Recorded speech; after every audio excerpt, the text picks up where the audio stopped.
然后咱们今天来聊一聊啊，就是学校到底是怎么把我们都培养成了听话的工作者，而不是独立的思考者，以及我们如何能够找回被隐藏起来的那个自己。哇，听起来很有意思哎，那我们就直接开始聊一聊吧。行，那我们就直接来啊，就是学校到底给我们的成长带来了什么样的影响，以及我们有没有可能找回那个被藏起来的自己。我觉得就是人小的时候那种对世界的好奇和那种热情其实是非常非常珍贵的，但是很多人就是随着长大就慢慢的消失了。包括就是叔本华也说过，就是很多人类心灵最伟大的成就就是在跟这个制度化的教育相对抗的过程当中实现的。包括你去看那些改变世界的人，他们也不一定是完全按照学校的那一套路走的。是，那我们先聊一聊，就是学校到底想要把我们变成一个什么样的人。就是从我们进入学校的第一天开始，我们就被各种规则束缚住了。比如说你一定要什么时候到校，然后你上课要怎么做，你要怎么举手发言，你连去厕所都要打报告，就你好像一切都是被安排好的。包括我们之前有聊过那个，就是一个孩子他说他想当流浪画家，老师就说你这个梦想不切实际，你要写一个就是大家公认的伟大的梦想。这真的是很压抑人的天性啊，对不对？包括尼采也说过，就是社会是一个机器，它要把人都变成听话的零件。所以就是敢于反驳老师的孩子，敢于就是不按照模板画画的孩子，他就会被打压。然后包括就是心理学家做的实验，就是幼儿园的时候，大部分的孩子都觉得自己是聪明的，但是到了小学5年级的时候，就只有少部分的孩子还这么觉得。所以就是学校就是在用这种排名，用这种考试，慢慢的磨平你。对，为什么现在的学校会让人觉得越来越像一个工厂？因为现在的学校体系就是工业革命的产物。那个时候就是为了要培养大量的工人，所以他们就设计了班级、课程表、考试这一整套东西，就把人都变成了流水线上的产品。对，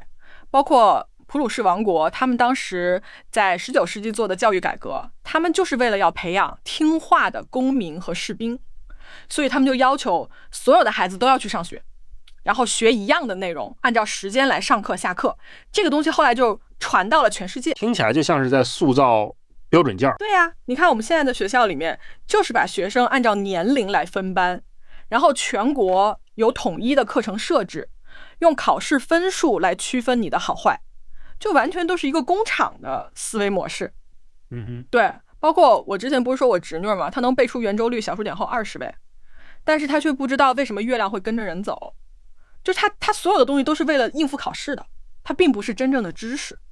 对，所以就是为什么现在有一些很有创造力的人，比如说乔布斯，他就发现学校这种按部就班的教育没有办法满足他的需求。学校到底在我们的成长过程当中种下了哪些无形的钩子？就是学校会把你的自我价值和外界的评价牢牢地绑定在一起。比如说你考高分了，你就是好孩子；你当上班干部了，你就是有能力；你得到老师的表扬了，你就是优秀。所以我那个朋友他就是一直都被这样的一个评价体系所绑架，所以他明明内心里面喜欢的是做饭，想要开一个小餐馆，但是他不敢，因为他觉得他的父母不会同意，然后他的亲戚会笑话他，他的同事会觉得他很奇怪。这听起来真的是很沉重啊，对吧？然后再加上就是学校里面的这种问题都有标准答案，考试都有这个明确的分数，你在班级里面都有一个排名，所以这一切都让你习惯于去追求一种确定性。所以导致你长大了之后，你不敢去尝试新的东西，你不敢去换工作，你不敢去追求你喜欢的人，因为你害怕失败。对，包括就是我之前不是说那个大学生和小学生看抽象画那个实验吗？就是大学生他已经被训练的只会去等待一个答案，而没有办法自己去创造一个答案。对，那你觉得就是真正的教育应该是一个什么样的东西？就是我觉得真正的教育应该是像古希腊的那个 paideia，就是它其实是一个非常广泛的，包括哲学、诗歌、音乐、体育，然后包括你怎么去交朋友，怎么去处理自己的情绪，就是它是一个完整的人的培养，而不是说你只是去学习一些课本上的知识。对，包括荣格也说过，就是人生最大的荣幸就是成为真正的自己。所以我觉得真正的教育应该是一个帮助你去发现自己独特的潜能，去找到自己的过程。是，听起来是一个更像是一个对人的全面的一个滋养。没错，就比如说苏格拉底他的那个教育方式就是不断的追问，不断的让你去思考。包括爱因斯坦也说过，就是提出一个问题往往比解决一个问题更重要。然后尼采也说过，他说你要成为你自己，就是他也是在强调，就是真正的教育应该是让你去认识你自己的内心，而不是去追逐外界的那些期待。对，包括弗兰克尔他的那个活出生命的意义，他也是说人是在痛苦和挣扎当中去领悟人生的真谛的，而不是说你在课本里面去学一些干巴巴的知识。对，那我们被学校偷走的那些东西，我们还能找回来吗？能，当然能。尼采说过，就是那些杀不死你的，终将使你变得更强。就是学校可能会在你身上留下一些痕迹，但是它没有办法夺走你对于生命的热爱，你对于真理的追求和你对于自我的这个本质的东西。对，包括叔本华也说过，就是只有当一个人独处的时候，他才可以完全成为他自己。所以我觉得就是我们可以每天都留一些时间给自己，